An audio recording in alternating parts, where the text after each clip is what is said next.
नमो अर्हन्ताणं नमो सिद्धाणं नमो वायर्याणं नमो उपध्यायाणं नमो लोये सवसाहूणम् ऐसो पञ्चनमुक्कारो सर्वपापप्रणाशनो मङ्गलानं च सव्येशं परमं हवै मङ्गलम् परमं हवै मङ्गलम्।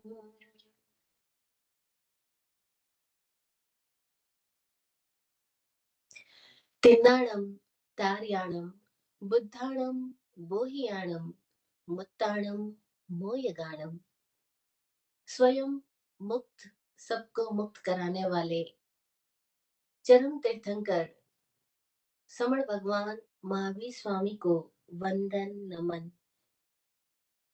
समस्त चतुर्विद संघ को प्रणाम। भव्य आत्माओं की भव्यता को प्रणाम। इस सृष्टि में मौजूद प्रत्यक्ष अप्रत्यक्ष रूप से सतत सहयोगी समस्त षट जीव निकायों का आभार आभार आभार। तीर्थंकरों का आगम ज्ञान श्रुतवाणी के रूप में हम सब का मार्गदर्शन कर रहा है।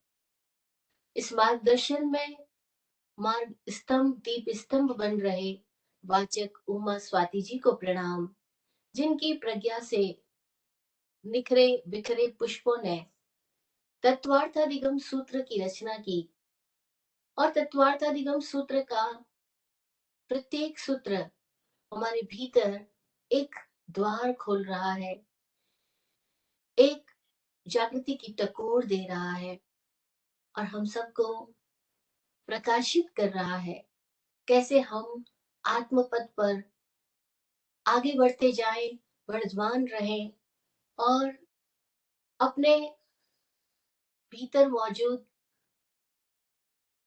मोक्ष महल में मुक्त स्वभाव में प्रविष्ट हो जाएं और उसमें सतत आनंदित रहे, अव्याबाद अक्षय आनंद को उपलब्ध हो जाए।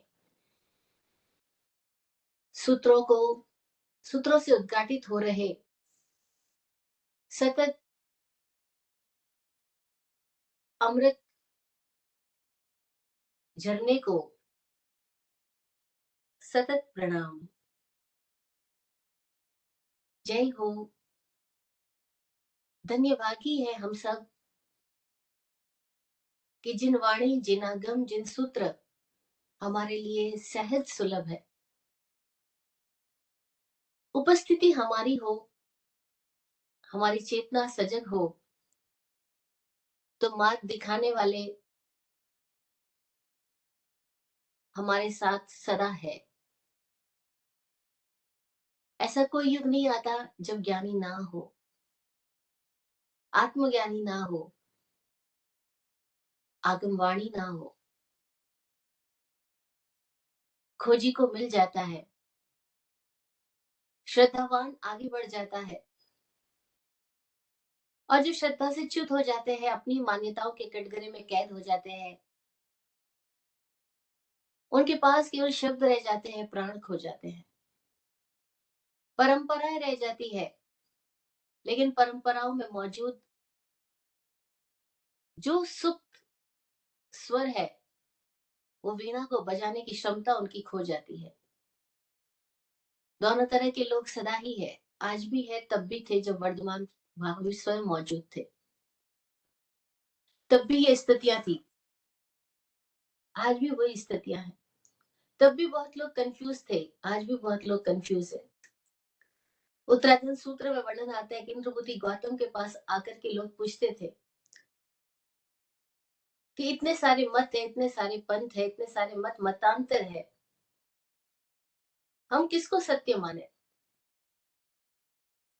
इतने सारे मार्ग है, इतने सारे मार्ग प्रणेताएं हैं, हम किसकी दिशा में जाएं? रविंद्रपोथी गौतम ने कहा कि जो न्याय युक्त पथ है वो जिनका है, जानने वालों का है, उसमें कोई पक्ष विपक्ष नहीं है, वो सम्यक मार्ग है। तो जो न्याय युक्त पथ है उस पे बढ़ो, जो जिनका मार्ग है, जो जानने वालों का मार्ग है, उस पे बढ़ो, और फिर कोई कंफ्यूजन बचेगा ही नहीं। और सेम क्वेश्चन तब भी था, सेम क्वेश्चन आज भी है। आज भी बहुत सारे लोग ये सवाल करते हैं कि हम किस पथ को फॉलो करें।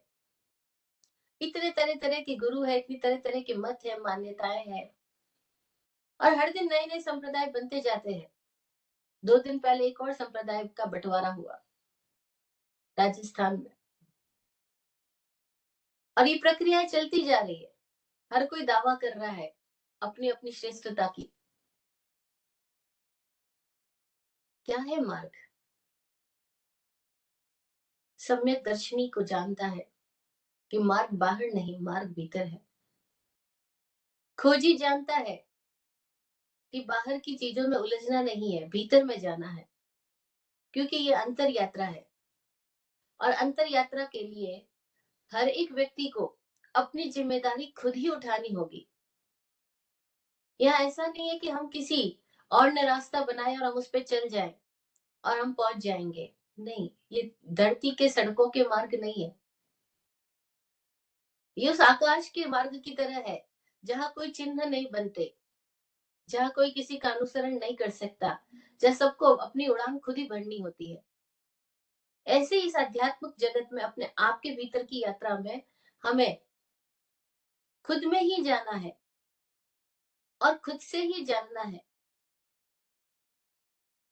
तब फिर बाहर के लोगों क्या उपकार, क्यों हम उनकी महिमा गा रहे हैं? हम इसलिए उनकी महिमा गा रहे हैं क्योंकि उन्होंने खोजा और जान लिया और जिन हो गए। तो हम ये कह रहे कि जैसे आप पहुंच गए, सक्सेसफुल हो गए, सिद्ध हो गए, बुद्ध हो गए, मुक्त हो गए, तो आपके जो संकेत है यात्रा के, जो सूत्रों के रूप में, वाणी के रूप में प्रकट हुए, वे संकेत हमारी मदद करे, हमारा भी मार्गदर्शन करे, और हम भी अपनी यात्रा में आगे बढ़ते जाएं। ये प्रेरणा भी देंगे और ये सूचना भी देंगे। सूत्र सारे प्रेरणा भी देते हैं, सूचना भी देते हैं। ये सूचना भी है और ये प्रेरणा भी है कि सम्यक दर्शन ज्ञान चारित्राणि मोक्ष मार्ग तत्वार्थ श्रद्धानम सम्यक दर्शनम तन निसर्गाद अधिगमात्वा। पिछले 11 सेशन में हम इन्हीं 3 सूत्रों पे बात कर रहे हैं। आज 12वां सत्र है तत्वार्थ अधिगम सूत्र का। और मैं धन्यवाद देती हूँ सभी सुनने वालों को, और मुख्यतया अमेरिका के उन लोगों को जिनकी रिक्वेस्ट पर ये तत्वार्थ अधिगम सूत्र शुरू हो पाया। प्रवीण भाई, अमित भाई, आनंद भाई, हर्षद भाई, और भी कितने सारे लोग, आप सब जिज्ञासुओं की ये मुझे प्रेरणा रही कि मैं वापस बोल रही हूँ। अन्यथा मेरे भीतर ये भाव था कि अब मौन में चले जाए, चुप हो जाए, कभी कुछ ना बोले, ना किसी संपर्क में जाए, बस कहीं अपने ही भीतर चले जाए। लेकिन आप सब जिज्ञासुओं ने कहा नहीं, फिर भी आप अपनी यात्रा करते हुए भी हमारे लिए भी सहयोगी बनो, हमारे लिए भी कुछ बोलो, हम सुनना चाहते हैं। तो मैं बस अपना अनुभव शेयर करती हूँ। आप सुनना चाहते हो तो अपना अनुभव इन्हीं सूत्रों के शब्दों के साथ शेयर करती हूँ। सम्यक दर्शन की हम बात कर रहे हैं। सम्यक दर्शन हकीकत में तो अभिव्यक्त किया ही नहीं जा सकता। ये तो अनुभूति की बात है कि कैसे कोई खुद को ही महसूस कर ले, क्योंकि हमारी इंद्रियां बाहर सबको महसूस कर सकती है, पहचान सकती है, जान सकती है, उनकी उनकी संवेदनाएं ले सकती है, लेकिन ये इंद्रियां सारी ही बाहर की यात्रा में तो समर्थ है, अंदर की यात्रा में अभी समर्थ हुई नहीं। जबकि इंद्रियों का मतलब ही यह है कि जो भीतर और बाहर दोनों से संपर्क करा सके। बाहर का भीतर, भीतर का बाहर। इंद्रियाँ द्वारपाल की तरह है, जो दरवाजे पर खड़ी है, डोर पर खड़ी है। बाहर क्या दिखाई दे रहा है वो भीतर ले जाती है। बाहर से हम जो खाना खाते हैं वो भीतर ले जाती है, टेस्ट भीतर चला जाता है। बाहर की जो शब्द है वो कान के माध्यम से भीतर चले जाते हैं, मन तक पहुँच जाते हैं। तो शब्द, रूप, गंध, रस और स्पर्श ये पांचों ही बाहर से ग्रहण करके भीतर तक ले जाती है, लेकिन भीतर की जो स्थितियां है उसको वो कभी सक्षम नहीं हुई ग्रहण करने में, कि भीतर में जो शब्द चल रहा है उसको कैसे सुना जाए, भीतर की जो गंध है उसको कैसे पहचाना जाए। अपने भीतर का जो दृश्य है, बाहर का दृश्य दिखाई दे रहा है लेकिन आंख अपने आप को नहीं देख पा रही है। आंख अपने शरीर के भीतर की स्थितियों को नहीं देख पा रही है। नाक अपने शरीर के भीतर की गंध को नहीं महसूस कर पा रहा है, जबकि हर ऑर्गन का अपना एक अलग स्मेल है और वो भी हर मोमेंट बदल रहा है। रसना बाहर से तो रस ले रही है, बाहर का तो टेस्ट बता रही है, जो हमने भोजन मुंह पे रखा उसका टेस्ट तो बता रही है, लेकिन वो भोजन जब पेट में चला गया उसका टेस्ट क्या है। अंदर जो एसिड बन रहा है, अंदर जो केमिकल कंपोजिशन हो रहा है, सतत चेंजेस आ रहे हैं, उसका टेस्ट क्या है वो नहीं बता पा रही। बाहर से तो टच बता रहा है, सर्दी है, गर्मी है, लेकिन हमारे भीतर हड्डियों का टच क्या है, ब्लड का टच क्या है, नर्व्स का टच क्या है, वो हमें नहीं पता। मतलब हम बाहर की दुनिया के प्रति तो संवेदनशील है, थोड़े जागरूक है, थोड़े सक्रिय है, लेकिन भीतर की स्थितियों के प्रति हम बिल्कुल बेभान है, हमें होश ही नहीं, हमें पता ही नहीं, हम अब अज्ञानी है। सम्यक दर्शन कहता है कि वह जो अपने आप को जाने वह सम्यक दर्शन, वह जो दोनों को जान रहा है, भीतर को भी और बाहर को भी, और दोनों के बीच में जिसकी जागरूकता इतनी सघन हो गई है कि अब वो सब्जेक्टिव और ऑब्जेक्टिव दोनों ही तरह के स्थितियों में सहोश है, सावधान है, वह सम्यक दर्शनी है। अब इसकी यहाँ मुलाकात खुद की खुद से है। यहाँ कोई पंथ बाहर का नहीं, भीतर का ही पथ है। और जो भीतर के पथ पर जाना है तो उसका तरीका क्या है। तो जैसे बाहर की दुनिया में परिचित होने के लिए हमें टाइम लगा था, हम पैदा होते ही बाहर की दुनिया में परिचित नहीं हो गए थे। हमने एबीसीडी धीरे धीरे सीखी, क ख ग घ धीरे धीरे सीखा था। धीरे धीरे हमने खाना टेस्ट करना सीखा था। जब पैदा हुए तो बस दूध तक का अनुभव हुआ। उसके बाद में धीरे धीरे हमारे टेस्ट बर्ड्स विकसित हुए, हमारे भोजन की सामग्रियां डेवलप हुई, हमें अलग अलग तरह का खाना दिया जाने लगा, दूध के बाद दलिए तक पहुंचे, फिर किसी और चीज तक पहुंचे, ऐसे धीरे धीरे हम बढ़ते गए। तो जैसे बाहर की इंद्रियों की क्षमताएं भी ग्रेजुअली डेवलप हुई, ऐसी ही ये इंद्रियों को अगर हम भीतर की दिशा में लेके जाएंगे तो उसकी क्षमताएं भी ग्रेजुअली डेवलप हो ही जा सकती है। वो मार्ग दिया योगियों ने, ज्ञानियों ने, कि जैसे बाहर की दुनिया को देखने के लिए आंख को खोलना है, ऐसे भीतर की दुनिया को देखने के लिए अब बाहर से आंख को बंद कर देना है। भीतर आंख खोलना है, बाहर बंद कर देना है। अब यही जो दृष्टि की क्षमता है, वो आंख बंद करके अपने अंदर ले जाओ और खुद को देखते जाओ। यही जो कान की क्षमता है, क्योंकि कान सुन सकता है, जो बाहर को सुन सकता है तो भीतर को भी तो सुन सकता होगा। इसकी जो ऊर्जा का मार्ग बाहर की दिशा में जा रहा है उसको भीतर की दिशा में ले जाए।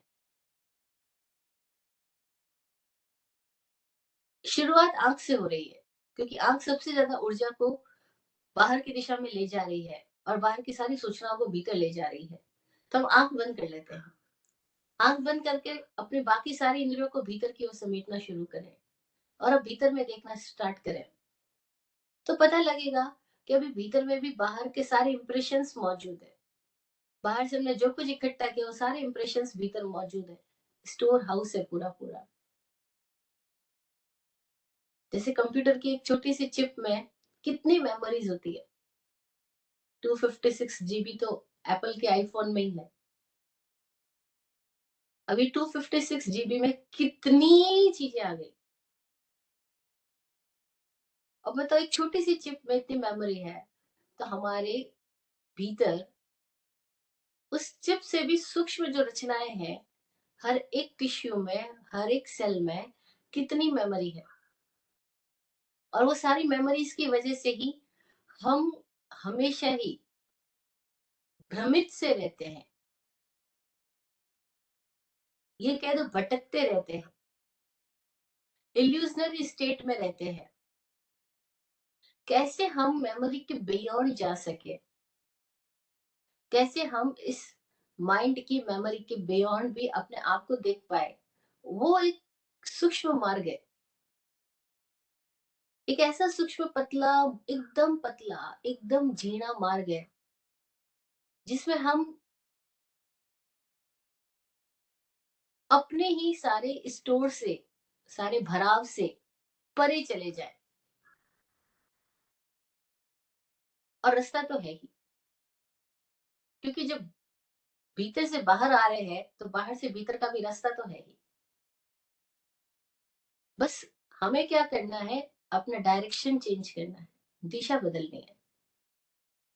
बाहर की दिशा में आने के लिए तो सारी ट्रेनिंग बचपन से हो रही है, जन्मों से हो रही है, सदा हो ही रही है। बाहर की दिशा में सारे आकर्षण है, नित नया आकर्षण है, नित नया टेस्ट चाहिए, नित नए कपड़े चाहिए, नित नया सब कुछ, नित नया चाहिए हमको। और वो सारे आकर्षण बाहर के हैं। भीतर में जाने के लिए कोई आकर्षण नहीं है। उसको भीतर जाने के लिए आकर्षण की आवश्यकता ही नहीं है, भीतर का कुछ और स्थिति है। उसमें पहली बात तो आदमी जाएगा ही क्यों? सवाल ही पैदा होता है, भीतर की दिशा के लिए आदमी यात्रा करेगा ही क्यों? क्यों अपनी आंख बंद करके खुद के भीतर झांकेगा? आवश्यकता ही क्या है इसको? अगर सर्वाइवल पॉइंट से बात करें तो बिल्कुल भी आवश्यकता नहीं है। यदि हम सारे लोग अपने भीतर ना भी जाए तभी पूरी जिंदगी जी लेते हैं। Get up, surviving and eat, drink and at last वापस स्लीपिंग। बस यही रूटीन है। और इस रूटीन में हम 70 साल, 80 साल, 90 साल, 100 साल पूरे करके विदा हो जाते हैं। लेकिन ये तो ऐसा हो गया कि जैसे हमको इतने बढ़िया बीज मिले हो और हमने बीजों को बीज ही रहने दिया हो, उनको कभी पुष्पित होने की स्थिति तक लाई ही नहीं। तो अनुभवी लोग कहते हैं कि जो मनुष्य का जीवन है, जो मनुष्य का शरीर है, वो एक बीज की भांति है। सृष्टि का वो बीज है जो अगर बीज पनप जाए तो इसके भीतर पूरा विश्व प्रकट होगा, अनंत आयाम प्रकट हो जाएंगे। वही ब्रह्मा विष्णु महेश हो जाएगा, वही सच्चिदानंद हो जाएगा, वही परमानंद हो जाएगा, अगर वो भीतर में से पुष्पित हो जाए तो। और उस दिशा में जाने का नाम ही मोक्ष मार्ग है, अपने आप की दिशा में जाने का। और मोक्ष मार्ग का मतलब क्या हुआ कि अब वो किसी भी तरह के बंधन में नहीं है, प्रभाव में नहीं है, मेमोरी में नहीं है, परिपाटी में नहीं है, रूढ़ी में नहीं है, रिवाज में नहीं है, बेहोशी में नहीं है। अब वो पूरे जागरण के साथ है। वो मोक्ष मार्ग है, जागृति का मार्ग, जागरण का मार्ग, अंतरूनी दिशा में जाने का मार्ग। और अंदरूनी दिशा में जाने के लिए हमें क्या करना होगा, तो जो हमारी तीन स्थितियां है ही, हमारे अस्तित्वगत तीन स्थितियां हैं, दर्शन, ज्ञान और चारित्र। महसूस करना, और महसूसी को जीना, जानना और जीना, महसूस करना दर्शन, उसको जानना ज्ञान, और उसी को जीना चारित्र। अब ये बात मनुष्य के लिए विशेषता या क्यों कही गई, बाकी प्राणियों के लिए नहीं कही गई है, निर्जीव पदार्थों के लिए नहीं कही गई है। क्योंकि निर्जीव पदार्थों में महसूस ही नहीं है, ज्ञान नहीं है, जीना नहीं है, वो बस है। बाकी जो प्राणी है उनके अंदर महसूसी भी है, जानना भी है, जीना भी है। लेकिन वहां पर वो सारी जो स्थितियां हैं, उनके प्रति वो खुद सजग हो सके, वो अपने भीतर जा सके, उनके भीतर वो सूक्ष्म मार्ग की ओपनिंग हो सके, उसकी संभावनाएं एकदम न्यूनतम है, एकदम न्यूनतम संभावना है। क्योंकि उनके भीतर में वो डेवलपमेंट नहीं हुआ कि वो अपने ही मार्ग के प्रति सजग हो सके, अपने आप के होनेपन के प्रति सजग हो सके। जैसे आदमी खिड़की में बैठता हुआ कहता है, अरे पक्षी कितने मजे से उड़ रहे हैं। पक्षियों को कोई बंधन नहीं, कितना मजे से उड़ रहे, काश हम भी पक्षी होते। नहीं, लोग बोलते पंख होते तो उड़ाती रहे। अभी उनको पक्षी का मजा दिख रहा है, लेकिन पक्षी को अपने आप से पूछा जाए कि उनको कोई मजा दिख रहा है क्या, कि नहीं, उनको कोई मजा नहीं दिख रहा। क्योंकि वो जो मज़ा की महसूस ही कर सके, वो जो स्वतंत्रता की फीलिंग कर सके कि मैं कैसे इंडिपेंडेंट उड़ पा रहा हूँ, कैसे मज़े से उड़ पा रहा हूँ। वो फीलिंग कर सके, वो कब कर पाएगा जबकि उसका वैसा ब्रेन भी डेवलप हो, जिसने दोनों को कंपेयर किया हो। तो उन्हें समझ में आएगा कि इसका क्या मज़ा है। लेकिन वहाँ पे तो वैसा ना ब्रेन डेवलप है, ना कंपैरिज़न वैसा डेवलप है। लेकिन इंसान के पास में वो ब्रेन भी डेवलप है, कंपैरिज़न भी है क्योंकि उसको बंधन का भी पता है, तो उसको मोक्ष का भी पता हो सकता है। वो अगर खिड़की में कैद है तो उसको पता है आकाश में उड़ने का क्या मज़ा है। लेकिन खिड़की की कैद दिखाई पड़ रही है, तो आकाश में उड़ने का भी उसको आकर्षण आ रहा है। ऐसे ही हमारे भीतर हमें अपनी कैद दिखाई पड़ जाए कि मैं शरीर में कैद हूँ, मैं इस पर्टिकुलर क्रियाओं में कैद हूँ, एक्टिविटीज़ में कैद हूँ। क्या इसके भी परे कोई जीवन है? तो जिन्होंने जान लिया वो कहते हैं कि इसके परे जीवन है और वो वास्तविक जीवन है। या तो जीवन की शुरुआत ही नहीं हो रही है, या तो केवल एक संभावना के रूप में जीवन है। असली जीवन तो वह है जो अपने माइंड और बॉडी के बियॉन्ड होता है। और वहां हम जाए तो समझ में आता है माइंड और बॉडी में आना तो ऐसा हो गया जैसे कोई किसी जिन्न को किसी बोतल में बंद कर दे।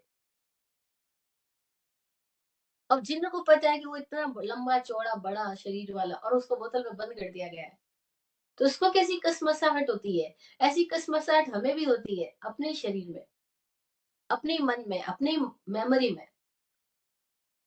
और तब इससे बियॉन्ड जाने का जो भीतर में एक अध्यवसाय उठे, भाव उठे, एक प्रेरणा जागे, तो व्यक्ति क्या करेगा? अब वो खुद को जानने के लिए खुद का मार्ग खोजेगा। जैसे नदी कैसे अपना मार्ग खोज लेती है, समुद्र तक पहुंच जाती है, ऐसे हमारे भीतर भी एक चेतना की ऐसी नदी है जो अपना मार्ग खोजना चाहती है और अपने विराट स्वरूप में लीन हो जाना चाहती है। नदी और समुद्र भी अलग अलग नहीं है। नदी वह है जो खोज रही है और समुद्र वह है जो स्थिर हो गया है, जो खुद में पहुंच गया है। ऐसी सिद्ध वो स्थिति है हमारी जहाँ हम अपने आप में संपूर्ण हो गए हैं।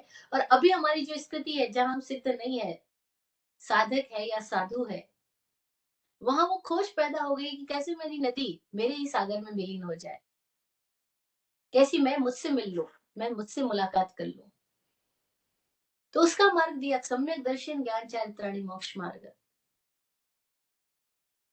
कि पॉसिबल है कि ये नदी सागर हो जाए, ये बूंद महासागर हो जाए, ये पॉसिबल है। और ये है ही, क्योंकि वो है ही अस्तित्वगत रूप से बूंद सागर ही है, नदी सागर ही है। अस्तित्वगत रूप से हम मुक्त ही है, हम सिद्ध ही है, हम बुद्ध ही है। लेकिन फिर भी अभी जो हमारी फीलिंग है वहां पे नहीं है। अभी बड़ी मजेदार बात है, हम ही अपने दो हिस्सों में बट गए। अस्तित्वगत रूप से तो हम सिद्ध बुद्ध मुक्त है, लेकिन अभी जो हमारी प्रत्यक्ष स्थिति है वहां पर हम सिद्ध बुद्ध मुक्त नहीं है। वहां पर हम अपने आप को मेमोरी की गिरफ्त में देखते हैं, शरीर की गिरफ्त में देखते हैं, इंद्रियों की सीमित क्षमताओं की गिरफ्त में देखते हैं, और वो कारागार हमें समझ में आ जाए। और इसके साथ जो स्टोरी बाहर की दुनिया में डेवलप हो रही है हमारी, उससे हमारे भीतर में ये बोरियत पैदा हो जाए कि इतना करते करते अब उब गए कि सेम स्टोरी हर दिन। अभी बॉम्बे में हम कुछ दिनों पहले थे किसी घर में, तो जिस घर में थे वो लेडी बोलती है, महाराज जी ये क्या स्टोरी है हमारी, सुबह से उठो यही सेम किचन, वही काम, फिर खाओ पियो बच्चों के लिए ये करो और फिर शाम को वापस सो जाओ, सुबह वापस वही रूटीन। क्या यही जिंदगी है क्या? मैंने कहा नहीं, ये जिंदगी नहीं है। जिंदगी कुछ और है। कि वो क्या है, वो कैसे जानी जा सकती है? वो है जिसको ज्ञान ने सच्चिदानंद कहा और जानी जा सकती है सम्यक दर्शन ज्ञान चारित्राणी से। वो बोली क्या मतलब? मतलब नहीं समझ में आना था क्योंकि तो सूत्र के शब्द है। मतलब ये है कि हमारे जीने का एक ऐसा शानदार तरीका भी है जिसमें हम अपने में स्थित हो, सजग हो, सावधान हो। और सावधानता के साथ क्या होगी, अब हमारा अटेंशन जो है वो जैसे बाहर तो सतत है ही, हमें पता लग रहा है, वैसे भीतर भी हो जाए। जब हमारा अटेंशन भीतर की तरफ होने लग जाता है तो स्थिति डेवलप होने लगेगी, हमारे भीतर एक नया जन्म होने लगेगा हमारा खुद का। और वो टेंशन भीतर की तरफ जाने के लिए क्या करना होगा? बस सतत ये सावधानता रखनी होगी कि जैसे मैं दुनिया को देख रहा हूँ वैसे मैं खुद को देखता जाऊं, खुद को सुनता जाऊं, मेरे भीतर क्या हो रहा है। तो उसके लिए गौतम बुद्ध ने मार्ग दिया श्वास का, कि श्वास एक ऐसी चीज है जो भीतर और बाहर दोनों से हमें जोड़ रही है। भीतर और बाहर दोनों से हमें जो जोड़ने वाला तत्व है वो श्वास है। क्योंकि श्वास जो आ रही है वो बाहर से हम ले रहे हैं और वो भीतर जा रही है। और भीतर कहाँ जा रही है वो हमें पता नहीं। तो वो एक ऐसी यात्रा है श्वास के साथ जो ज्ञात से अज्ञात की ओर है। ज्ञात नोन से अननोन की ओर है। श्वास आई वो नोन है, लेकिन वो कहाँ गई वो अननोन है। तो नोन से अननोन में हमें जाना है, तो किसके सहारे जाए? जैसे तुलसीदास को अपनी पत्नी से मिलने जाना था, और द्वार दरवाजे बंद हो गए, तो उसे सहारा खोजा। तो उसको पता लगा कि उसकी पत्नी जिस कमरे में है, उसकी खिड़की की तरफ में एक कोई रस्सी लटक रही है, एक कोई रस्सी दीवार पर है। बस वो उस रस्सी को पकड़ के चढ़ गया। वो बाद में पता लगा वो रस्सी नहीं थी, वो तो नाग था। और इस स्टोरी के बड़े मजेदार अर्थ थे। ऐसे हम सबके भीतर भी एक नाग है, एक रस्सी है। उस रस्सी को पकड़ ले तो हम अपनी पत्नी को, अपनी प्रियतमा को, अपने प्रियतम को मिल सकते हैं, अपने भीतर कंप्लीट हो सकते हैं। और वो नाग को पकड़ने के लिए भी वो आतुर हो गए। क्यों? वो रस्सी से दीवार तक चढ़ने के लिए तैयार हो गए। क्यों तैयार हो गए? क्योंकि उनके भीतर में अपनी पत्नी को मिलने की तीव्र उत्कंठा थी। He was so mad about her wife कि किसी भांति उनसे मिले। क्या हम भी वैसे पागल हुए हैं अपने आप के लिए, अपने वास्तविक जीवन के लिए? स्वामी विवेकानंद कॉलेज में पढ़ रहे हैं, फिलोसफी की पढ़ाई चल रही है, और कोई जो प्रोफेसर पढ़ा रहे हैं वो बोल रहे हैं वो हमारा परम पिता है। और स्वामी विवेकानंद के तो आंसू फूट गए। अब जो रोना चालू हुआ, प्रोफेसर ने पूछा हुआ क्या? बोला अगर वो पिता है तो मैं उससे मिले बिना कैसे रह सकता हूँ? मुझे पता लग जाए मेरे पिता है और मैं उससे मिलूं ना, ऐसे कैसे पॉसिबल है? और अगर वो परम पिता है तो मुझे मिलना ही है उनसे। कैसे मिला जा सकता है? बस वो मिलना ही है। वो प्यास उनके जो भीतर जाग गई, तो कैसे मिला जाए वो रास्ता मिल जाते। हमारे साथ दिक्कत क्या है, बहुत सैकड़ों सैकड़ों लोग ध्यान करते सुबह उठ के, प्रेयर्स करते सुबह उठ के, सामायिक करते हैं, मंदिर में जाते, पूजा अर्चना करते हैं, नवांगी टीका पूजा सब कुछ करते हैं।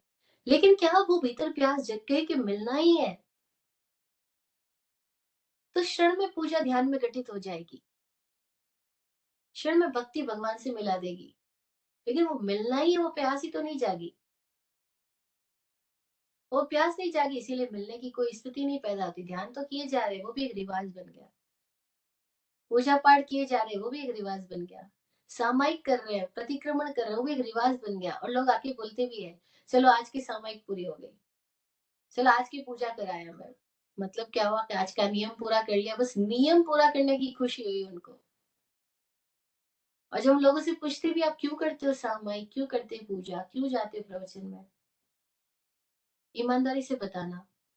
कितने लोग जवाब देते हैं, महाराज जी इसलिए जाते हैं क्योंकि सोशल बने रह सकते हैं, वहां पे जाने से, वहां जाने से बहुत सारे लोग मिल जाते हैं, वहां जाने से हमारा बिजनेस अच्छा चल जाता है, वहां जाने से हमारी भी कोई पहचान बनती है समाज में। क्यों कर रहे हैं? क्योंकि किसी महाराज जी ने नियम पकड़ा दिया, सामायिक रोज करना या पूजा रोज करना या नवकाशी रोज करना, इसलिए कर रहे हैं। बस सारी स्थितियां बिगड़ गई। ये सारे साधन तब थे जबकि भीतर कोई साध्य पैदा हो गया, भीतर कोई लक्ष्य की भावना, भीतर कोई उत्कंठा पैदा हो गई हो कि कैसे खुद को जान लो, खुद को जाने बिना कैसे रह सकता हूँ, खुद खुद से मिले बिना कैसे रह सकता हूँ। और जब किसी ने बोल दिया कि तुम हो अनंत वैभव के स्वामी, तो मैं क्यों नहीं हो रहा हूँ अपना ही वैभव का स्वामी? वो भीतर एक खोज, एक प्यास, अब वो कोई पैदा नहीं कर सकता। वो बाहर से नहीं लाई जा सकती। माँ खाना पका सकती है, माँ बढ़िया से बढ़िया खाना परोस सकती है, लेकिन भूख तो हमारे भीतर होनी चाहिए ना। भूख ना लगे तो क्या करोगे उस बढ़िया खाने का? ऐसी परमात्मा की वाणी, परमात्मा का दर्शन, परमात्मा के द्वारा दिया गया ज्ञान मौजूद है, लेकिन प्यास और भूख ही नहीं है तो क्या करेंगे? तो सम्यक दर्शन, ज्ञान, चारित्राणी, मोक्ष मार्ग, ये सूत्र उनके लिए तब सूत्र के रूप में काम देगा जब उनके भीतर में एक प्यास जगी हो कि मैं अपना रास्ता कैसे खोजूं, हाँ नदी सागर से कैसे मिले। तो ये सूत्र काम देता है। और तो व्यक्ति क्या करता है, अब वो अपनी दृष्टि को सम्यक है कि नहीं इस दिशा में, सतत जागरूक होके अपना ही अध्ययन शुरू करता है, स्वाध्याय शुरू करता है। इसलिए स्वाध्याय का सूत्र है, स्व के अध्याय का सूत्र है कि कैसे हम खुद के प्रति जागरूक हुए, मैं हूं कि नहीं सम्यक, और सम्यक नहीं हूं तो क्यों नहीं हूं। अच्छा, सम्यक नहीं होने पर क्या होता है? 2 दिन पहले एक महिला आई, स्वामी जी से सवाल कर रही थी कि मैं सही रास्ते पर हूँ या नहीं हूँ, मैं सही रास्ते पे बढ़ रही हूँ या नहीं बढ़ रही हूँ, मुझे कैसे पता लगे? स्वामी जी बोले, अभी जिस घर में हम हैं वहां तक आप मिलने के लिए हमें आई, और आप बता रही हो कि रास्ते में आपको जीपीएस बराबर नहीं लेकर आ रहा था और आप इधर उधर चली गई, भटक गई। आपको 20-25 मिनट इधर उधर गोल गोल घूमने में लग गए। जब आप 20-25 मिनट इधर उधर गोल गोल घूम रही थी, तब आपके भीतर की क्या स्थिति चल रही थी? आपके भीतर क्या हो रहा था? वो बोली, भीतर बेचैनी हो रही थी, मेरा माइंड डिस्टर्ब हो गया, क्योंकि मैं रास्ता कंफ्यूज हो रही हूँ, मुझे समझ ही नहीं आ रहा गूगल कहाँ कहाँ ले जा रहा है, मैं कहीं कहीं जा रही हूँ और आपके एड्रेस तक, लोकेशन तक नहीं पहुंच रही हूँ। तो मेरे भीतर बेचैनी हुई। बस स्वामी जी बोले, यही लक्षण है। अगर बेचैनी है, इसका मतलब है कि आप सही रास्ते पे नहीं हो, और जैसे आपको सही रास्ता मिल गया और आप जब लिफ्ट से ऊपर आने लगी, तब आपके मन में क्या आ रहा था? या अब चैन आ रहा था, सुकून आ रहा था कि मैं सही जगह पे पहुंच गई। जैसे बाहर की घटना से हमें पता लगता है कि जैसे हम रास्ता भूल जाते हैं, हम भटक जाते हैं, हम अपने से बिछुड़ जाते हैं, तो कैसे बेचैनी चालू हो जाती है। हम अपनों से बिछुड़ जाते हैं तो एकदम बेचैनी चालू हो जाती है, और जो वास्तविक अपना है, उससे हम बिछुड़े हुए हैं, और वो बेचैनी हमें दिखाई पड़ रही है। अगर वो बेचैनी हमें बेचैन कर रही है कि मैं बेचैन हूँ, इसका मतलब मैं भटका हुआ हूँ। अभी मुझे रास्ता नहीं मिला। अभी मैं अपने स्वरूप में नहीं आया, अपने पथ पर नहीं आया हूँ। और अगर चैन है, इसका मतलब है मैं अपने पथ पे आ गया, सुकून आ गया। तो सम्यक दर्शन ज्ञान चारित्राणी मोक्ष मार्ग की शुरुआत किसको होगी? जिसको अपनी बेचैनियां दिखाई पड़ रही है और जो चैन की दिशा में आ रहा है, खोज रहा है, तो उसको पता लगेगा, अरे इस बेचैनी का उपाय क्या है, कैसे समाधान मिले, कैसे शांति मिले। पहले सोचता था बेचैनी मिट जाएगी, पैसा होगा तो, पद होगा तो, प्रतिष्ठा होगी तो, परिवार होगा तो, अच्छे कपड़े होंगे तो, खाने पीने की व्यवस्था होगी तो, और जब वो सब कुछ हो जाए, तब भी बेचैनी ना मिटे, तब भी भीतर कोई ना कोई तो है जो अतृप्त है। वो अतृप्ति हमारी खोज का, हमारी यात्रा का कारण बनेगी। कोई समझदार लोग जल्दी से अतृप्ति को समझ पाते हैं, और कोई नादान लोग अपनी अतृप्तियों को बाहर से तृप्त करने में जिंदगी भर उलझे रहते हैं और अपना जीवन समाप्त कर जाते हैं। हम अपनी अतृप्ति को समझ जाएं, अतृप्ति की दिशा में जाएं, तो भीतर एक कारण पैदा हो गया, तो कारण का निवारण भी हो जाएगा। खोज ही पैदा नहीं हुई, प्यास ही पैदा नहीं हुई, भूख ही पैदा नहीं हुई, तो कुछ भी नहीं हो सकता। फिर सूत्र पढ़े रह जाएंगे, सूत्र रटे जाएंगे, सूत्र पढ़े जाएंगे, सूत्रों की व्याख्या सुनी जाएगी, लेकिन आदमी जहाँ है वहां के वहां रहेगा, टस से मस नहीं होगा। वो आज 10 साल पहले भी ऐसा ही था, 5 साल पहले भी ऐसा ही था, आज भी ऐसा ही है। तब भी बेचैन था, तब भी परेशान था, तब भी झगड़ा करता था, जोर जोर से चीखता चिल्लाता था, बाहर के लोगों की दुनिया के सामने ब्लेम गेम करता था, और आज भी वही कर रहा है। इसका मतलब यह है उसकी यात्रा शुरू नहीं हुई, वो अपना आप की दिशा में बढ़ा ही नहीं। चाहे वो धार्मिक समाज में आचार्य, उपाध्याय, साधु, साध्वी कोई भी पद से क्यों ना पहुंच गया हो, लेकिन वो असली अर्थों में तो अपनी यात्रा में बढ़ा ही नहीं है। जो अपनी यात्रा पे बढ़ा है, नियमतः उसके भीतर में ऐसी समता और समानुभूति पैदा होगी ही कि वो कभी किसी को गाली गलौज या राग द्वेष या ब्लेम गेम कर ही नहीं सकेगा, कर ही नहीं सकेगा। वो किसी के बारे में कोई ओपिनियन बनाएगा ही नहीं, क्योंकि उसको अपने अंदर का पता है कि वो सुबह से शाम में 24 घंटे में कितने रूप बदल लेता है। जब मुझे मेरा ही नहीं पता, तो मैं किसी और के पता कैसे दे सकता हूँ? ये विनम्रता उसके भीतर आ जाएगी, ये सरलता उसके भीतर आने ही लगेगी। पहले ही पद पे ये सरलता और ईमानदारी आने लगेगी कि जब मुझे मेरा ही नहीं पता, मैं किसी और के बारे में क्यों बोलूं।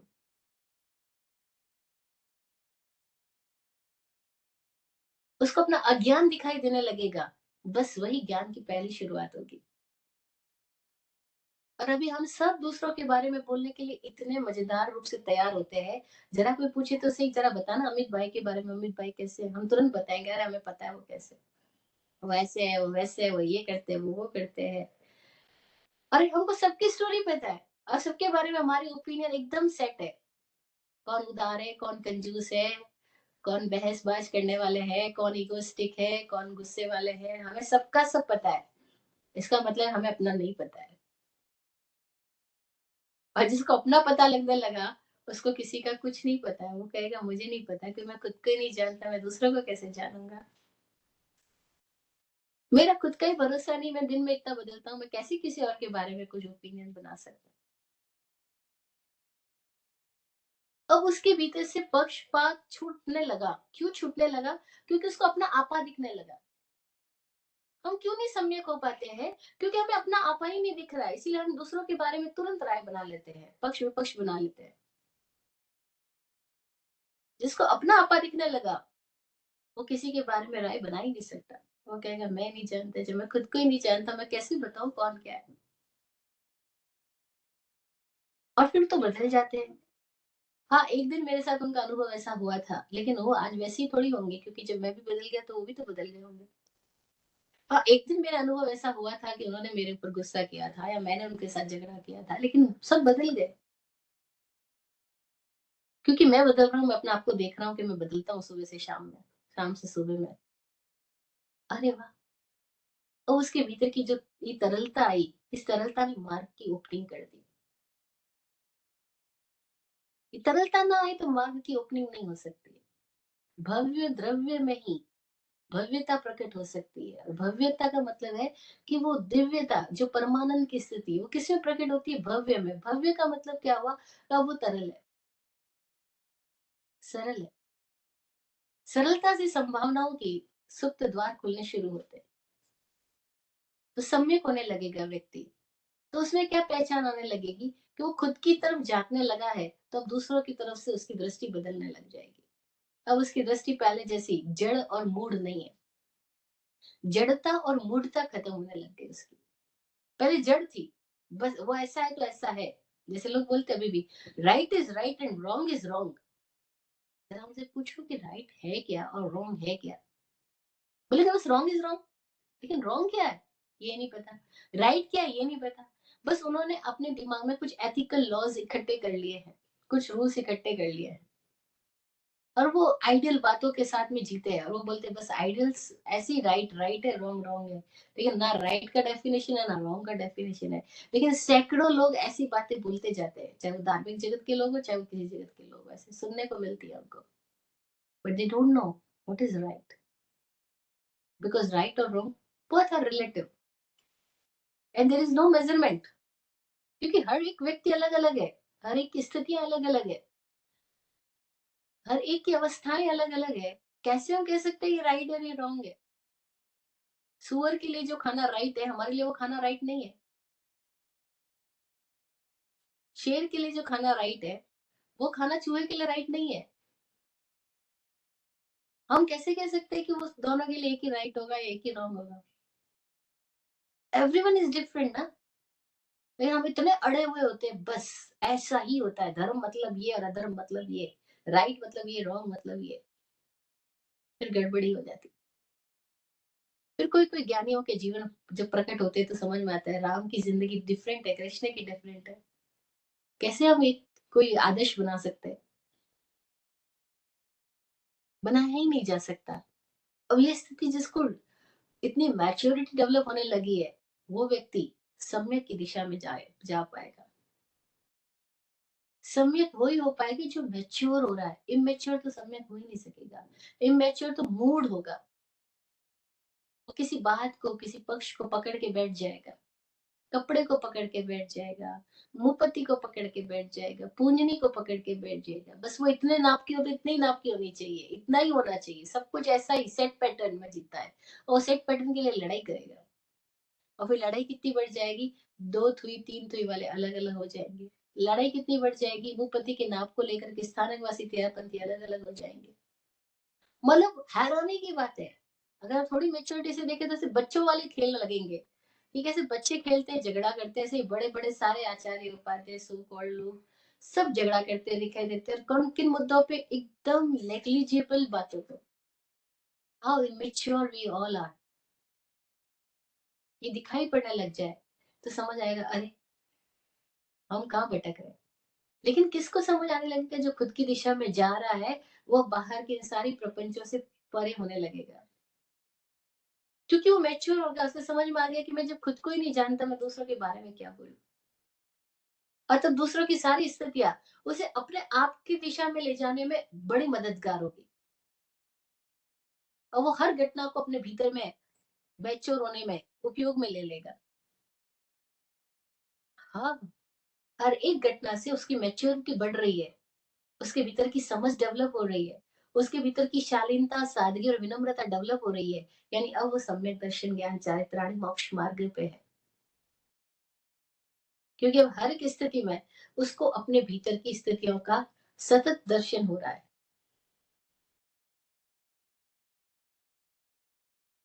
तो हम अपनी बीमारियों को उस मार्ग में मिलते जाते हैं। पिछले 3 सेशन में हमने बात की शंका, आकांक्षा और विचिकित्सा की। ये मन की स्वाभाविक स्थितियां है और आत्मा की विभाविक स्थितियां। जहाँ मन है वहां शंका है ही। Mind is always fickle, is not fickle minded, mind is always fickle. मन ही ऐसा है, क्योंकि मन जहां तक है वहां तक पक्ष और विपक्ष दोनों बने रहेंगे। इसीलिए जिस पर आज मन आता है और मन करता है इसके लिए दुनिया छोड़ दूं, कल आदमी उसके उसी को मारने के लिए तैयार हो जाता है। बॉम्बे में हम थे थोड़े दिनों पहले, अभी तो बैंगलोर पहुंच गए। बॉम्बे में एक व्यक्ति घटना बता रहा था कि लव मैरिज हुई, और उस लव मैरिज को करने के लिए इतने झगड़े संसार में, समाज में, सबसे उन्होंने किए, परिवार में किए, और आखिर लव मैरिज कर ली। और लव मैरिज के 6-8 महीने के बाद में हस्बैंड ने अपनी वाइफ को मार के कहाँ फेंक दिया पता ही नहीं, वाइफ गायब हो गई, उसको खत्म ही कर दिया। अरे कल उसके लिए तो मर रहा था, और आज उसी को मार दिया। ये मन है। मन का मतलब पक्ष और विपक्ष है। मन का मतलब रति और अरति है, राग और द्वेष है, तेरा और मेरा है। और ये सब क्यों हो रहा है? क्योंकि शंका, शंका मौजूद है, क्योंकि आकांक्षा है, इच्छाएं है, डिजायर से, डाउट से। और डिजायर्स और डाउट से आदमी में क्या पैदा हो रहा है? थर्ड स्टेज विचिकित्सा। वो नेचुरल नहीं रहा, अब वो आर्टिफिशियल हो गया, हिपोक्रेट हो गया, पाखंडी हो गया, भीतर कुछ बाहर कुछ, झूठा हो गया, प्रदर्शनकारी हो गया, छुपावकारी हो गया, और लगावकारी हो गया। वो चाहता है कोई मुझे, मेरे असलियत जाने ना, परमात्मा से छुपाना चाहता है, समाज से छुपाना चाहता है, और नकली चेहरा दिखाना चाहता है। और रूढ़ियों से लगाव इसलिए रखता है ताकि वो अपना एक झूठा ईगो बना सके, एक झूठा भ्रम अपने चारों ओर पैदा कर सके, एक रॉन्ग आइडेंटिटी पैदा कर सके, एक ऐसा पर्सोना पैदा कर सके कि वो दुनिया के सामने अपनी कोई तो अहमियत बता सके। इसीलिए वो रूढ़ियों को पकड़ के रखता है। एक ही गुरु के अलग अलग चेले होते जा रहे हैं, गुरुपुर पहुंच गए थे, वो लोग चले गए, चेले अलग अलग गुरु के नाम पे लड़ रहे हैं। उनको बोला तुम अपने गुरु के नाम पे क्यों लड़ रहे हो, तुमको लड़ना है अपनी बात कर लो, तुम गुरु का नाम बीच में लेकर के क्यों लड़ रहे हो, उन्होंने गुरु जी ने ऐसा कहा था, गुरु जी ने वैसा कहा था, अब तुम लड़ क्यों रहे हो। वो बोलेंगे कि नहीं, गुरुजी ने ऐसा कहा था। उनको बोलो गुरुजी ने लड़ने को कहा था क्या? कौन से गुरुजी ने लड़ने को कहा था? लेकिन नाम गुरु का लेंगे और लड़ाई अपनी कर रहे हैं। अब ये क्या कर रहे हैं? रूढ़ियों का लगाव इसलिए कर रहे हैं क्योंकि आदमी अपनी असलियत नहीं बताना चाहता, इतना सरल नहीं होना चाहता कि मैं लड़ रहा हूँ अपने कारणों से। वो नाम गुरु का लेंगे, नाम धर्म का लेंगे, नाम महावीर का लेंगे। अब एक भाई है, वो महावीर के नाम पे सारी बातें करते जा रहे हैं, वीगन डाइट होनी चाहिए क्योंकि महावीर ने विजय त्याग की बात बोली। हमने बोला आप महावीर का नाम क्यों ले रहे हो, आप अपनी बात करो कि मेरा एक्सपीरियंस ये कि वीगन डाइट होनी चाहिए, आप बीच में महावीर को क्यों ला रहे हो? क्योंकि महावीर ने तो बहुत सारी बातें बोली और अलग अलग लोगों को बोली और अलग अलग संदर्भों में बोली है। आप किसी एक संदर्भ की बात को पकड़ करके सब पे लागू क्यों करने की कोशिश कर रहे हो? और आपको नहीं लग रहा आप एक बात के पक्ष में चले गए, एकदम पक्ष में चले गए, एकदम रिजिड हो गए हो, लेकिन वो रिजिडिटी दिखाई नहीं देती। और हम अच्छे नामों के, अच्छे आदर्शों के साथ में भी रिजिड हो जाते हैं, और जहाँ रिजिड हुए हैं, वहीं हम विचिकित्सक हो गए। अब हम परिस्थिति जैसी उसको वैसी नहीं देख करके अपने ही आईने से, अपने चश्मे से देखेंगे। अब दिखावा भी आएगा, छुपाव भी आएगा और लगाव भी आएगा, रूढ़ियों का लगाव भी आएगा। ये विचिकित्सा। ये 3 बीमारियों के बाद में जो चौथी खतरनाक बीमारी है, जो मन का स्वभाव और आत्मा का विभाव है, वो है परपाषण आकर्षण। ये क्या है परपाषण आकर्षण? इसको भी हम समझे। चौथी और पांचवी बीमारी। चौथी है परपाषण आकर्षण और पांचवी परपाषण संबंध स्थापना। परंपरा इसको कैसे बताती है और इसके गहरे अर्थ, वास्तविक अर्थ क्या है? परंपरा ऐसे बताती है, परपाषण आकर्षण का मतलब कि अगर आप जैन हो, तो आप किसी और धर्म, जो जैन के सिवा किसी और धर्म है, उसकी दिशा में जाते हो तो आप परपाषण आकर्षण में जा रहे हो। जैसे आप जैन हो लेकिन आप सपोज क्रिश्चियन, मुस्लिम, हिंदू, किसी भी अन्य धर्म, देवी देवता को मानने लग गए हो, तो आप परपाषण आकर्षण में चले गए। ये तो एक अर्थ बता रहे हैं परंपरा में। दूसरा अर्थ क्या बता रहे हैं कि अगर आप, अब वो जैन जैन तक की बात नहीं करें, क्योंकि जैनों में भी तो इतने बंटवारे हैं। तो वो बंटवारे कहाँ तक आदमी को ले जा रहे हैं कि अगर आप स्थानिकवासी और आप मंदिर में चले गए, तब परपाषण आकर्षण में चले गए। हम मंदिर वाले और तेरापंथ में चले गए, परपाषण आकर्षण में चले गए। अब श्वेतांबर और दिगंबर में चले गए, दिगंबर और श्वेतांबर में चले गए। मतलब सब अपने अपने पंथ को तो स्वपाषण बता रहे हैं, अपनी अपनी मत मान्यता संप्रदाय को तो बिल्कुल स्वपाषण बता रहे हैं, और बाकी सबको परपाषण बता रहे हैं। हम लोग एक बार पाली में थे। ये घटना 2003-4 की है। 2005 में हमारा चातुर्मास था पाली में, तब की बात है। अभी क्या हुआ, हमारी दो साध्वियां सुबह गोचरी के लिए जब निकली, तो बाहर मंदिर मार्ग की साध्वी जी भी गोचरी के लिए जा रही थी। पाली में बहुत सारे जैन है और बहुत नजदीक नजदीक सब है। देरासर भी, उपासना भी, स्थानक भी, सब कुछ। और अलग अलग मान्यताओं वाले हैं, सब अलग अलग परंपरा वाले हैं। कोई ज्ञान गच्छ है, कोई अस्थिमल जी महाराज साहब वाला है, कोई नाना लाल जी वाला है, कोई जयमल जी वाला है, कोई श्रमण संघ वाले हैं, और सबकी डिफरेंट डिफरेंट समाचारिया है। अब क्या हुआ, हमारी दो साध्वी जी जो निकली गोचरी के लिए, तो मंदिर मार्ग की साध्वी जी जो सामने से आई, तो उन्होंने आपस में बातचीत करी, प्रणाम हुआ, नमस्कार हुआ। तो बोले हम उधर जा रहे मंदिर के अंदर, आप भी चलो, वहीं से गोचरी बैठ लेना। हमारी साध्वी जी चले गए मंदिर। अब वो मंदिर में गए तो वो परिक्रमा करी प्रतिमा की, और परिक्रमा करके वहां नमोथोड़म वगैरह उन्होंने जो किया, उसके बाद में गोचरी ली और स्थान में वापस लौट के आ गए। बिल्कुल सरल सी बात थी। लेकिन ये बात इतनी बड़ी घटना बन गई वहां पर।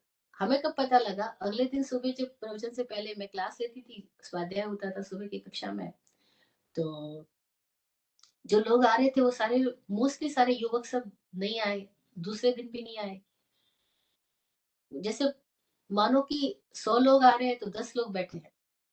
तो ऐसे मेरे भीतर में आया, मैंने कहा आज सब कहाँ गए, कहीं बाहर गए हैं क्या, ऐसे मैंने पूछ लिया। तो बोले नहीं, अब वो आपके यहाँ नहीं आएंगे। क्यों नहीं आएंगे? क्योंकि आप मिथ्यात्वी हो। मैंने कहा वेरी गुड, बहुत अच्छा, आपको पता लग गया हम मिथ्यात्वी है।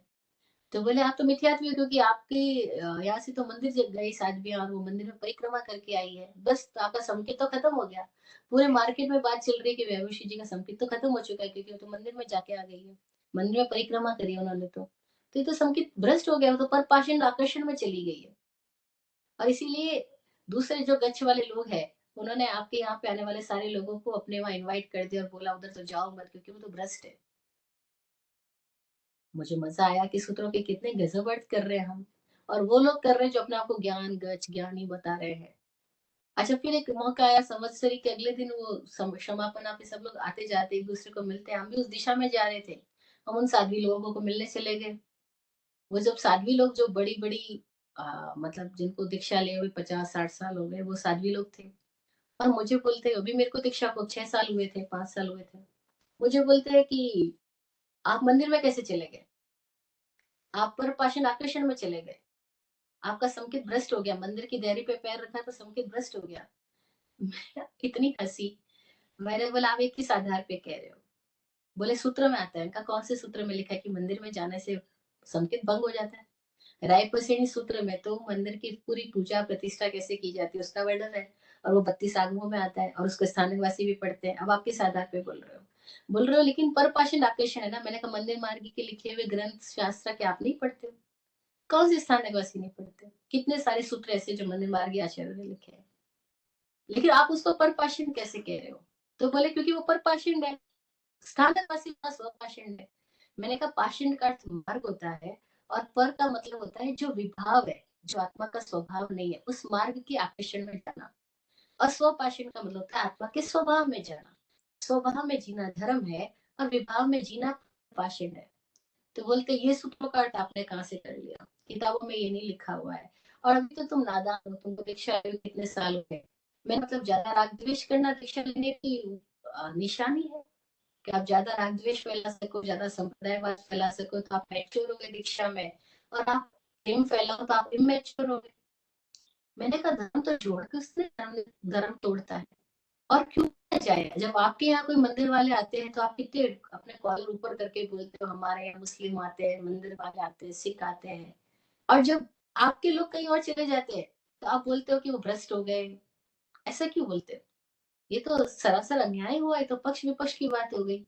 इतनी बात तो सुनी हुई और वो साध्वी जी जोर से चिल्लाई, अकल क्या है, दीक्षा की पर्याय क्या है, अभी तो दीक्षा ली है, ऐसे बड़े बन के विचरण कर रही है, कैसे समझ आएगा, ये वो एक्स वाई जेड सब कुछ। लेकिन मैं हैरान हो रही थी कि हमको धर्म के नाम पे क्या सिखाया गया, और 50-60 साल की दीक्षा करे में हम कर क्या रहे।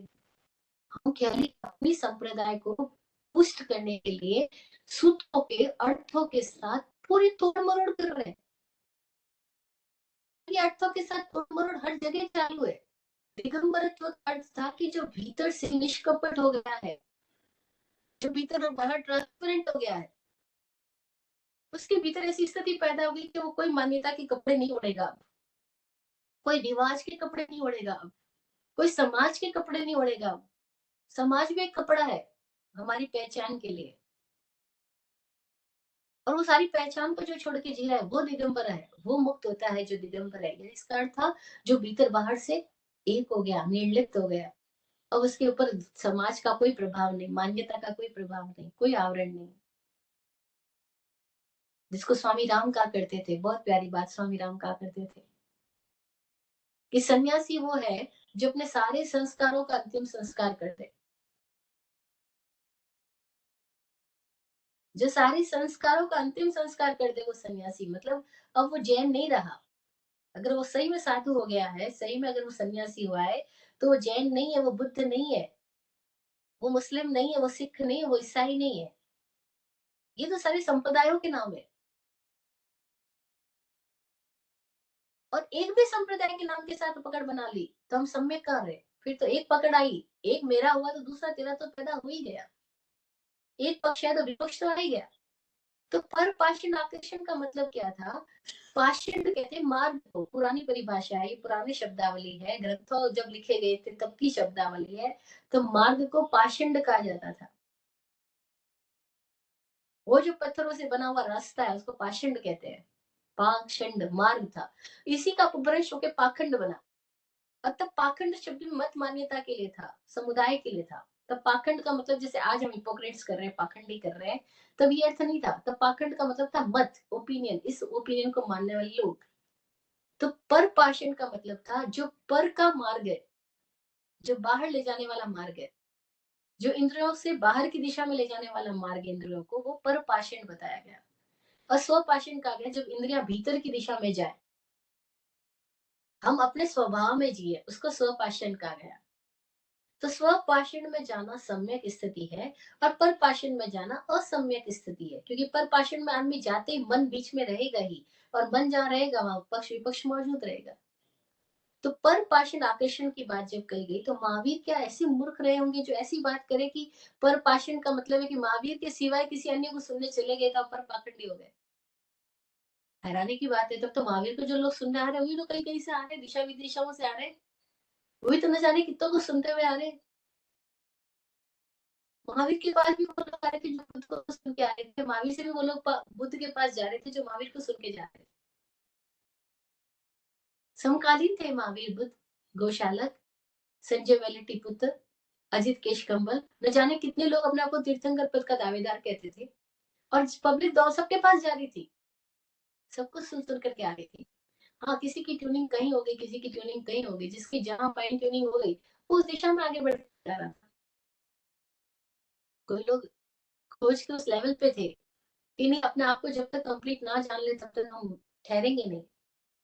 वे लोग चाहे महावीर के पास हो या बुद्ध के पास हो या किसी के भी पास हो, वे मुक्त होते जा रहे थे, क्योंकि उनको इससे फर्क नहीं पड़ रहा था कि वो महावीर की सुन रहे हैं या बुद्ध की सुन रहे हैं। उनको इससे फर्क पड़ रहा था कि मैं खुद की क्यों नहीं सुन पा रहा हूँ, खुद को क्यों नहीं देख पा रहा हूँ। वे अपने आप की बेचैनियों को लेकर के बहुत ज्यादा सावधान हो गए थे। वे अपनी भीतर की पीड़ा और कुंठाओं को लेकर के बहुत ज्यादा सजग हो गए थे कि अब मुझे बीमारी नहीं चाहिए, ये पीड़ाएं कुंठाएं नहीं चाहिए। वो अपनी फ्रस्ट्रेशन से बाहर होना चाहते थे। वे चाहे किसी भी गुरु के पास क्यों ना थे, वे वहीं से अपने मार्ग पे चले गए। और जो आलसी और प्रमादी हो गए, जो महावीर का नाम लेके भी घमंडी हो गए, वो महावीर के पास लेके भी नरक में जा रहे थे, अमुक्त हो रहे थे।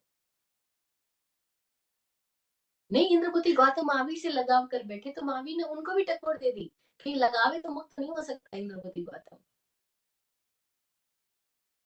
ज्ञानियों की स्थिति बिल्कुल डिफरेंट और हमारी स्थिति, आप कैसे कह सकते हैं कि तुम महावीर की सुनो, बुद्ध की मत सुनो। अगर उसके पास जाते हो तो परपाषण हो जाएगा। गौशाला के पास जाते हो तो परपाषण हो जाएगा। नहीं नहीं, महावीर ने कभी नहीं कहा। महावीर के पीछे वाले लोगों ने बनाई, क्योंकि उनको संप्रदाय बनाने में रस है। महावीर संप्रदाय नहीं बना रहे, महावीर तो मुक्ति का मार्ग दे रहे हैं। इसलिए शब्द के अर्थ बदल दिए गए। और बड़ी हैरानी होती है, जो अपने आप को विद्वान विदुषी बड़े बड़े सो कॉल्ड सब कुछ कहते स्कॉलर्स बताते हैं, वो सब इन शब्दों के अर्थों के साथ तोड़ मरोड़ करते हैं। पर पाषंड का मतलब है वह मार्ग जो पर की ओर ले जा रहा है, जो स्व की ओर नहीं ले जा रहा, जो खुद में नहीं ले जा रहा है, खुद से बाहर ले जा रहा है।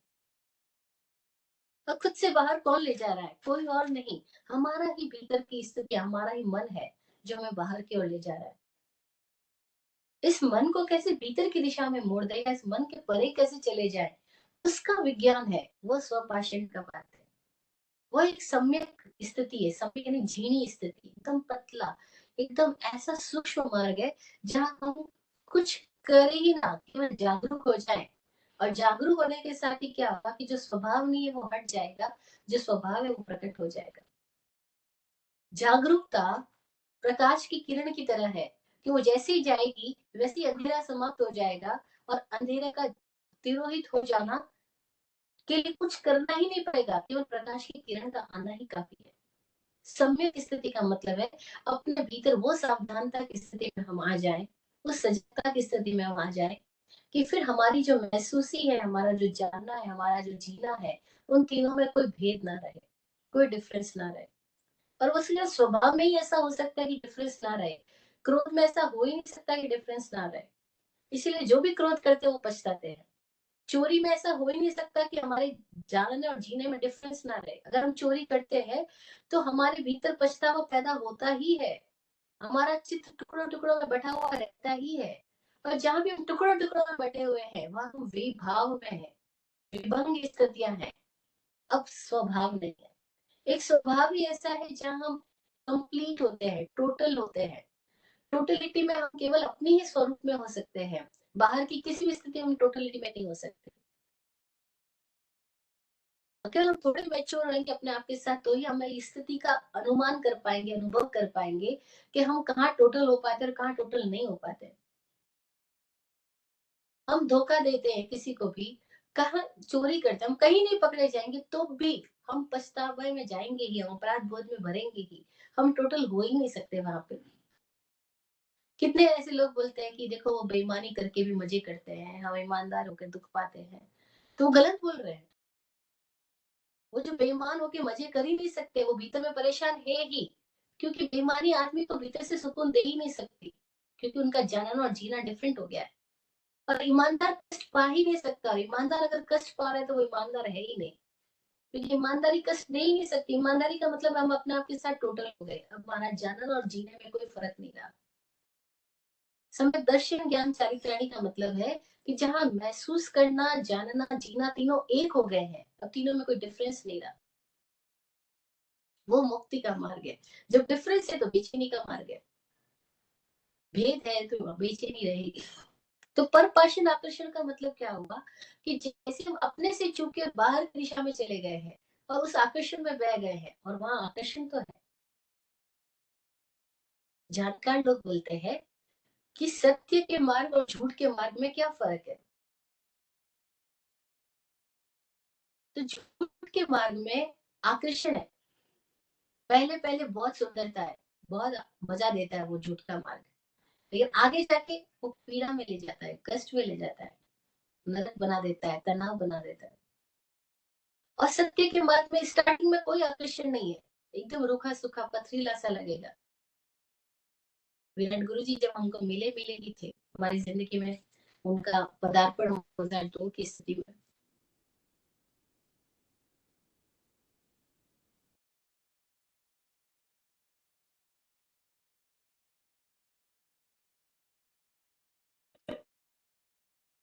Vashri ji, we are having some network issues. Can you hear me? आपको मेरी आवाज सुनाई पड़ रही है वैभवश्री जी?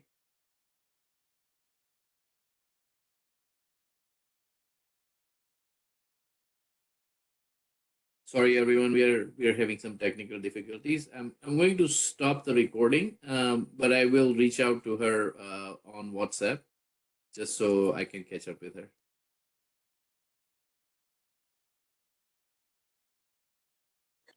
हाँ, अनुभवी लोगों से पूछा गया कि सच का मार्ग और झूठ के मार्ग का पता कैसे चलता है। तो उन्होंने बताया जो झूठ का मार्ग है वो स्टार्टिंग में बहुत मजेदार लगता है, सुखदायक लगता है, सुविधाजनक लगता है। लेकिन जैसे जैसे आगे जाते जाते वो प्रपंच ही प्रपंच है, तनाव ही तनाव है, बेचैनी बेचैनी है, और भयंकर नरक और पीड़ा में ले जाता है झूठ का मार्ग। जैसे चोरी की, एक बार तो मजा आया, पैसे हाथ में आ गए, मोबाइल हाथ में आ गया, जालसाजी करी, झूठे दस्तावेज लिखे, प्रॉपर्टी आपके हाथ में आ गई, आपके हिस्से में आ गई, कितना मजा आया। लेकिन अंततः क्या होगा, जैसे जैसे आगे बढ़ोगे वैसे वैसे बेचैनियां बढ़ेगी, परेशानियां बढ़ेगी, बीमारियां बढ़ेगी, और आदमी दुख में मर जाएगा। और दुख में मरने वाला दुख की ही दिशा में आगे से आगे, गहरे से गहरे दुख की दिशा में चला जाएगा।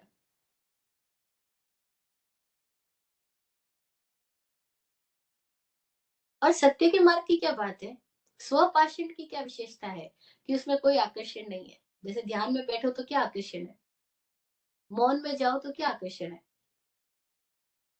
उपवास में जाओ तो क्या आकर्षण है,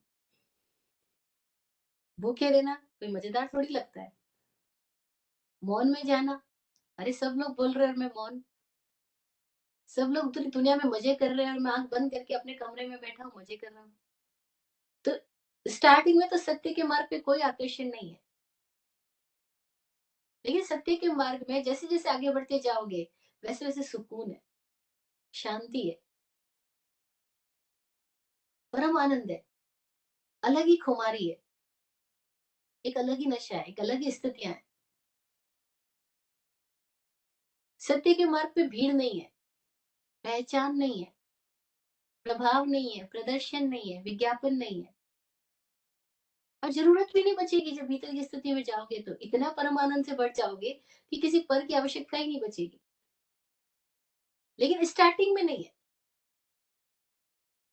जब विराट गुरु जी हमें मिले मिले थे तब उन्होंने कहा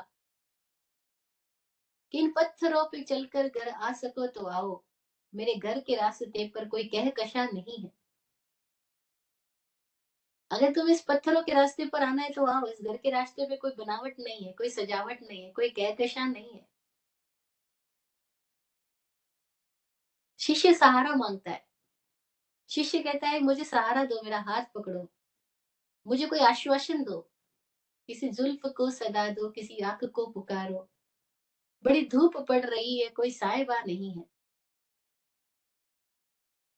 शिष्य कहता है बड़ी धूप पड़ रही है, बड़े लोगों की बौछारें आ रही है, तरह-तरह की निंदा, टीका, टिप्पणी आ रही है, रिमार्क्स आ रहे हैं, लोग ना जाने क्या-क्या स्टोरी बना रहे हैं हमारे बारे में। इतनी आलोचनाओं का शिकार होना पड़ रहा है, इतने अपमान का शिकार होना पड़ रहा है, इतनी स्थितियाँ बिगड़ रही है। हमारा समाज छूट रहा है, हमारा परिचित परिवार छूट रहा है, हमारी नोन दुनिया सब हमसे बाहर चली गई, गायब हो गई है। किसी जुल्फ को सदा दो, किसी आँख को पुकारो, बड़ी धूप पड़ रही है, कोई साहिबा नहीं है।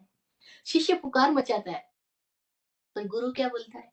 आना है तो आओ, इन्हीं पत्थरों पर चलकर घर आ सको तो आओ, मेरे घर के रास्ते पर कोई कहकशा नहीं है। यहाँ कोई कहकशा नहीं मिलेगा, कोई बनावट नहीं मिलेगी, कोई सजावट नहीं मिलेगी, फिर भी आना है तो आना। और ये स्थिति मेरी ज़िंदगी में 2 बार पैदा हुई, जब विराट गुरु जी मिले तब और जब स्वामी जी मिले तब। विराट गुरु जी मिले तभी ये स्थिति पैदा होगी कि समाज छूटेगा, अगर इस मार्ग पे जाना है। उन्होंने एक दिन मुझे सोचने के लिए दिया कि सोच लेना वैभव श्री जी क्या करना है, समाज के साथ जीना या सत्य के साथ? अगर सत्य की दिशा में जाओगे तो समाज जाएगा। मैंने कहा नहीं मुझे एक दिन भी मत दो, मुझे क्लियर है कि मैंने दीक्षा किसके लिए ली, सत्य के लिए ली, समाज के लिए नहीं ली, खुद के लिए ली। खुद को कैसे खुद उपलब्ध हो जाऊँ इसके लिए मैं इस मार्ग पे आई। और फिर वो स्थिति आई वापस कुछ सालों के बाद में, मेरे चारों ओर एक नया समाज इकट्ठा हो गया। मेरे चारों ओर मेरी मेरी बातों को सुनकर के बहुत सारे लोग इकट्ठे हो गए। लेकिन फिर एक स्थिति आ गई कि ये भी अब मेरी नेक्स्ट लेवल की जर्नी के लिए ये भी बाधा है।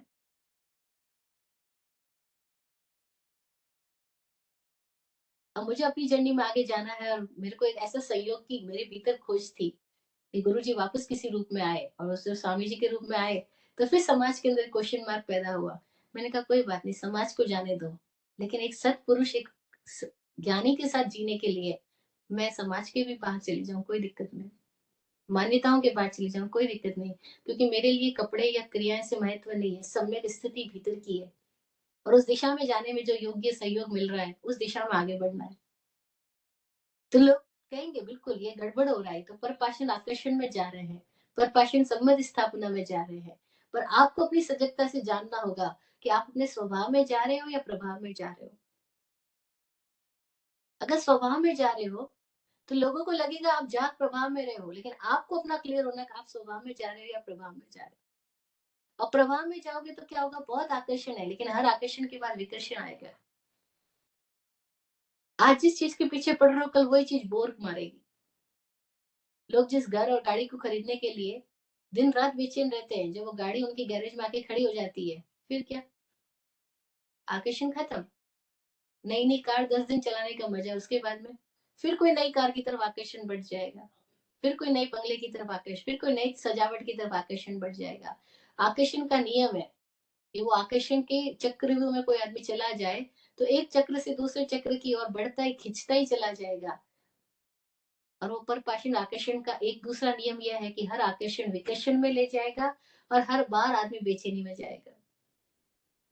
वहां चैन नहीं है। स्टार्टिंग में बहुत मजा लगेगा, लेकिन बाद में बेचैनियां ही बेचैनियां है। और स्वभाव की यात्रा में स्टार्टिंग में बिल्कुल पत्थरों वाली स्थिति लगेगी, क्योंकि पत्थरों का मार्ग है। ये एक ऐसा मार्ग है जहाँ कोई सजावट नहीं, कोई बनावट नहीं, कोई आश्वासन नहीं, कोई विज्ञापन नहीं, कोई भीड़ नहीं, किसी के साथ बतियाले ऐसी स्थिति नहीं। वहां तो चुप आंख बंद करके अपने भीतर के मौन में जाना है। कोई थोड़े लोग होते हैं जो इतना धैर्य रख पाते हैं भीतर के मौन में चले जाने का, और फिर वो अपने मौन वीणा का संगीत सुन पाते हैं। जो मौन के संगीत में पहुंच जाते हैं, फिर उन्हें बाहर का कोई भी संगीत कभी विचलित कर ही नहीं सकता। जो एक बार अपनी स्वभाव स्थिति में पहुंच जाता है, एक बार जो क्षीर सागर का मीठा पानी पी लेता, खारा पानी पीने की वह इच्छा कैसे कर सकता।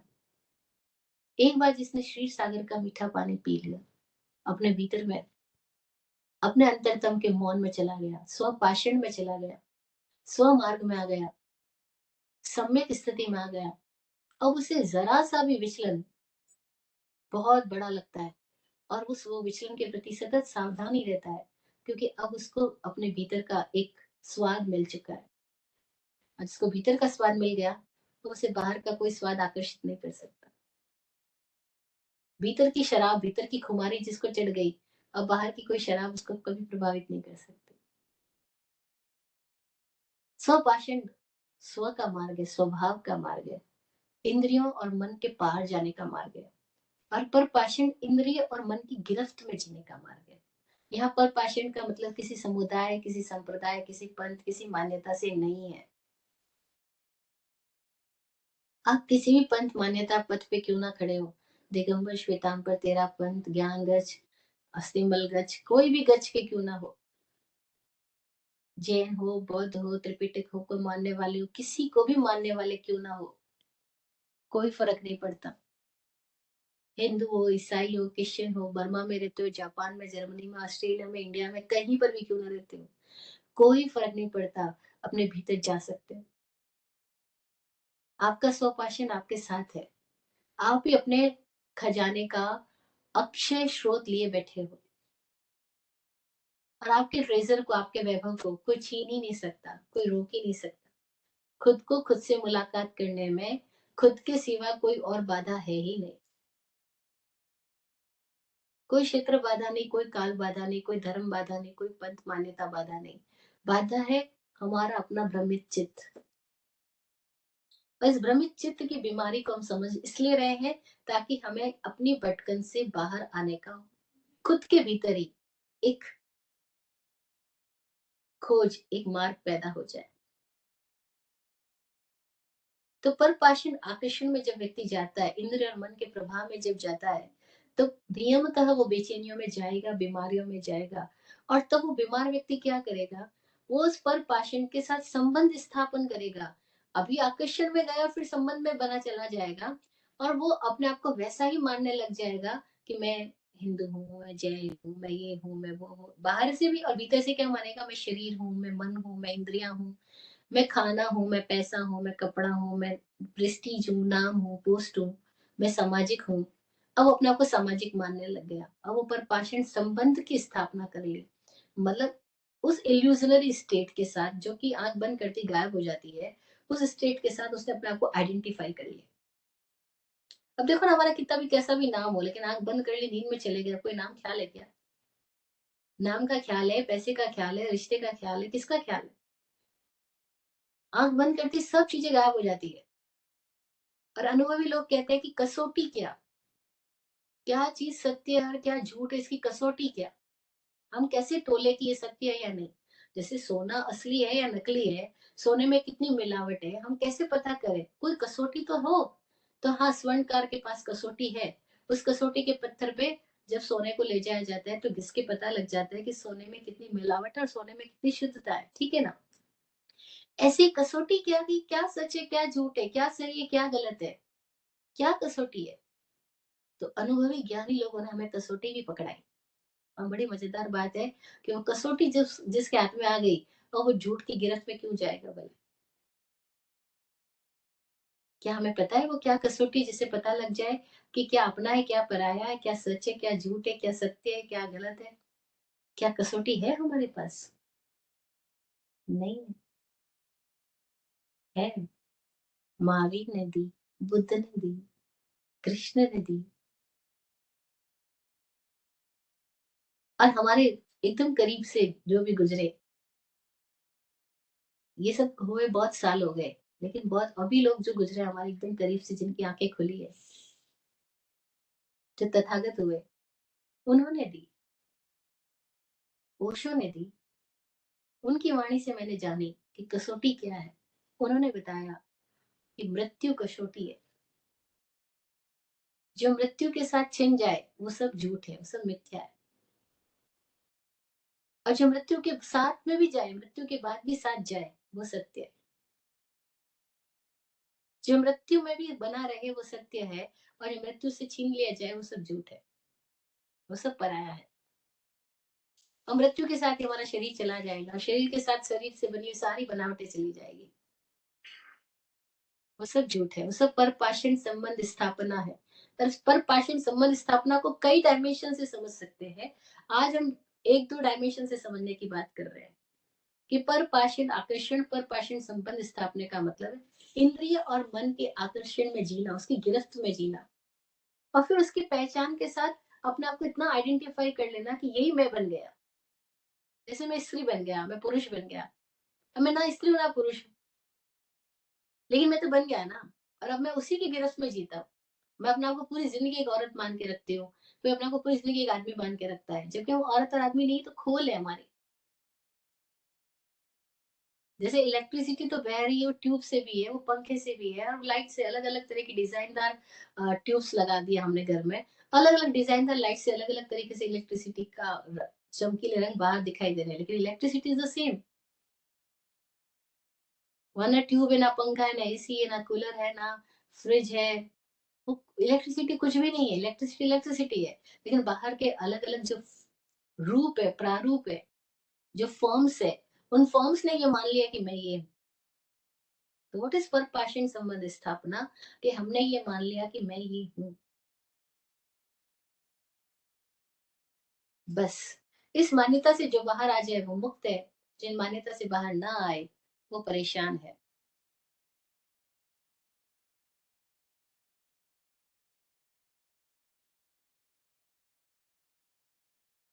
आवाज़ आ रही है मेरी?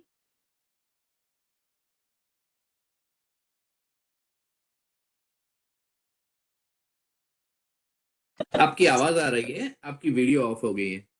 हाँ, वो मेरे हाथ से गलत बटन हो गया। अभी मेरी आवाज़ अच्छा। सुन लीजिए, दिखाई नहीं दूँगी, कोई अच्छा, बात नहीं। ठीक है। मुझे वापस को करना नहीं आएगा, या तो वापस कनेक्ट करें, इससे अच्छा कंप्लीट करते हैं आज की बात को हम। अच्छा, ठीक है, ठीक है। तो कोई पूछ रहा है कि are you married? No, I am not married, हुँ, because marriage is also illusion. And मेरे को जो गुरु मिले हैं उन्होंने एक ही बात कही, किसी इल्यूज़न में नहीं जाना है, किसी भी तरह के भ्रम में नहीं जाना है। तो मैं किसी भी तरह के भ्रम में नहीं जाने की स्थिति में जागरूक होके जी रही हूँ। इसीलिए शादी भी नहीं, क्योंकि शादी भी तो एक भ्रम है, जो सामाजिक स्थापना है हमारे चारों ओर पैदा कर दी गई है, समाज ने पैदा कर दिया है। पर प्रेम भ्रम नहीं है, प्रेम अनुभव है, शादी भ्रम है। और आज की बात को मैं यही समाप्त करती हूँ कि मिथ्यात्व को हम इस आयाम से समझे कि हमारा जो रॉन्ग रॉन्ग आइडेंटिफिकेशन है वो मिथ्यात्व है, और उससे हम जाग जाए तो हम सम्यक के मार्ग पर है, और हम सब मोक्ष के मार्ग पर आगे बढ़े। इसी सद्भावना के साथ ओम शांति, ओम शांति। आप फूलो फलो, हो जिंदगी मखमल मुलायम। आप फूलो फलो, हो जिंदगी मखमल मुलायम। आपकी हर खुशी पर है हमारी जान सदके। दुआ करते हैं चुपचाप दिल की थाप से हम। दुआ करते हैं चुपचाप दिल की थाप से हम। रहे जाते नवाजे हर घड़ी अरमान सबके। अमन और चैन से गुजरे आपका वक्त सारा। अमन और चैन से गुजरे आपका वक्त सारा। रुख पे खिलती रहे यूं रूह की मुस्कान खुल के।